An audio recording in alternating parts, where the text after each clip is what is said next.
Let's Juba dance, come on! I'm CJay Phillip, and I'm the choreographer movement coach for Joe Turner's Come and Gone. Juba dance was a form of plantation dance. It was a dance that people did when slaves were brought from the Congo to the United States and their musical instruments were taken away for fear that they would be sending messages to one another. So they didn't have their percussive instruments anymore. And so what they started to do is tap and pat and clap and slap and creating sounds with their bodies, with their voices, with their feet to be able to sort of hone in on what they knew of how to express themselves creatively and culturally and continue to send messages through those same rhythms. In Joe Turner Come and Gone, the time period was when the Juba was happening. So they would have known about Juba contest where people are trying to out-Juba each other.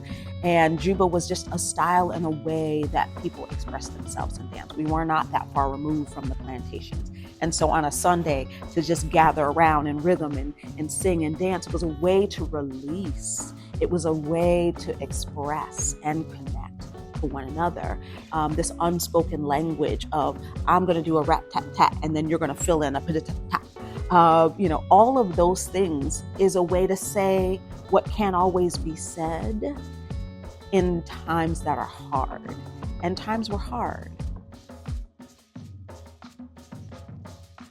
One of the things that I tried to do with the choreography here was incorporate the Juba, but also the memory of the ancestors that it came from. There's a movement in the show where they're scooping with their hands. And I said, call up the ancestors on that scoop. And when you call up the ancestors, what do they tell you? What do you recall? And so then the next movement is sort of this back-breaking ball change that they do, which is the work that the ancestors had to do. And yet, looking over their shoulder and then checking in on each other, looking over another shoulder and seeing, are you okay? We're here, we're okay together. And then lifting hands up to the skies to praise God that I cannot make this without my faith. So all of that movement for the actors and I to talk through that storyline, that through line, so it's not just this step, then this step, then this step, then this step, makes such a difference when you're doing movement in theater and in plays.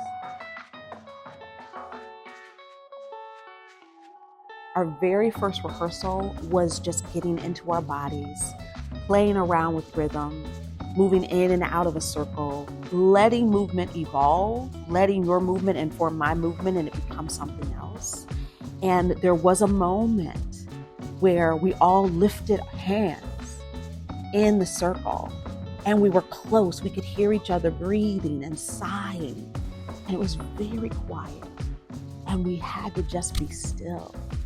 We had to just feel the energy of not just us in the room, but those who were there, those who did that Juba before we ever did, and realizing that it's in our DNA. And that was really special, that first rehearsal. There were tears in that first rehearsal for this show. And I love that.